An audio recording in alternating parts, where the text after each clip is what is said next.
सरि मपनि सा सनि पमरे सा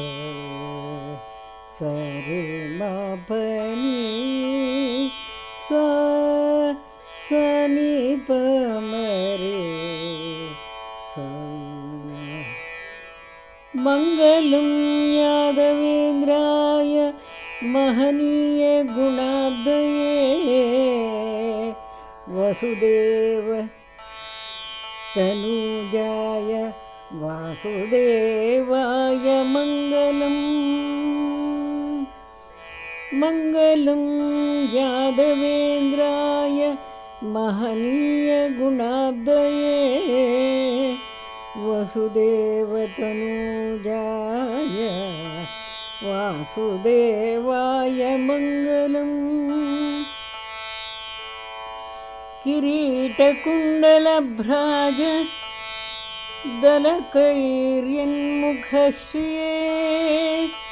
श्रीवत्स कौस्तुभोद्भासि वक्षसे चास्तु मङ्गलम् वक्षसे चास्तु मङ्गलम्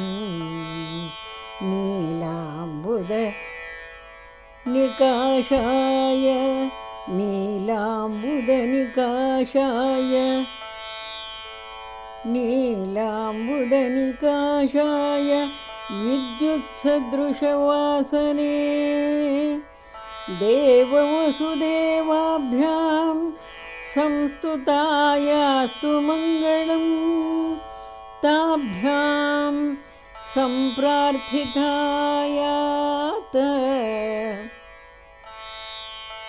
प्राकृतार्भकरूपिणे यशोदाय गृहं पित्रा प्रापितायास्तु मङ्गलम्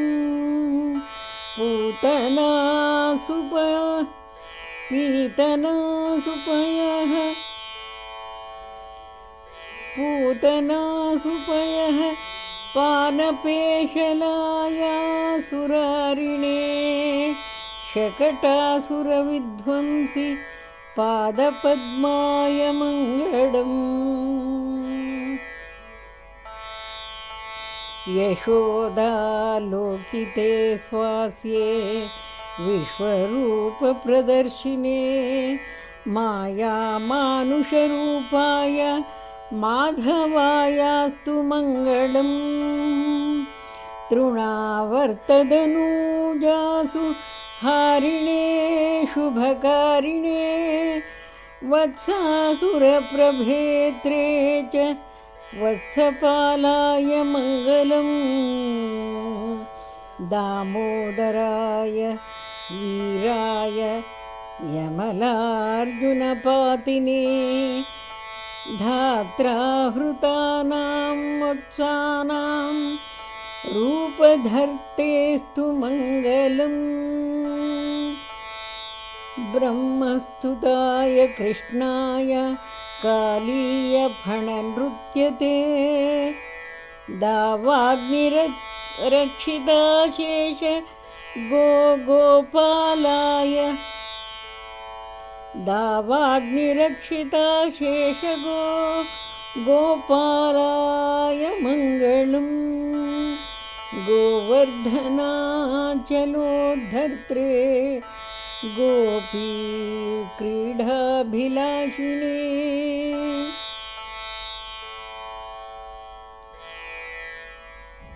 गोवर्धनाचलोद्धर्ते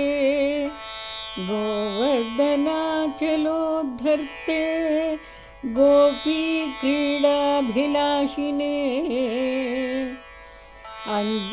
अञ्जल्याहृत वस्त्राणां सुप्रीतायास्तु मङ्गलम् सुदर्शनाख्य गन्धर्व शापमोक्षणकारिणे शङ्खचूडशिरोहर्त्रे वृषभग्नाय मङ्गलम् गान्धिनी सुतसन्दृष्ट दिव्यरूपाय शौरिणे त्रिवक्रया प्रार्थिताय सुन्दराङ्गाय मङ्गलम् गन्धमाल्याम्बराढ्याय गजराजविमर्दिने चाणूरमुष्टिकप्राणहारिणे चास्तु मङ्गलम् कंसहर्त्रे जरासन्ध बलमर्दनकारिणे कंसहर्त्रे जरासन्ध बलमर्दनकारिणे मथुरापुरवासाय महाधीराय मङ्गलम् मुचुकुन्दमहानन्द दायिने परमात्मने रुक्मिणी परिणेत्रे च सबलायास्तु मङ्गलम् द्वारकापुरवासाय हारनूपुरधारिणे सत्यभामासमेताय नरकघ्नाय मङ्गलम् बाणासुरकरक्षेत्रे भूतनाथस्तुताय च धर्महूताय यागार्थं शर्मदायास्तु मङ्गलम् कारयित्रे जरासन्ध वधं भीमेन राजभिः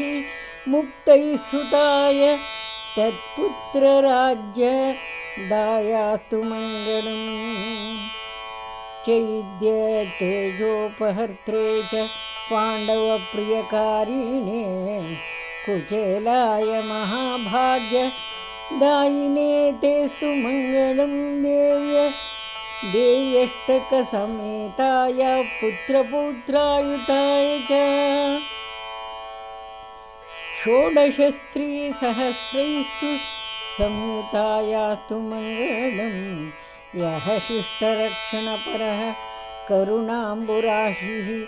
दुष्टासुरांशन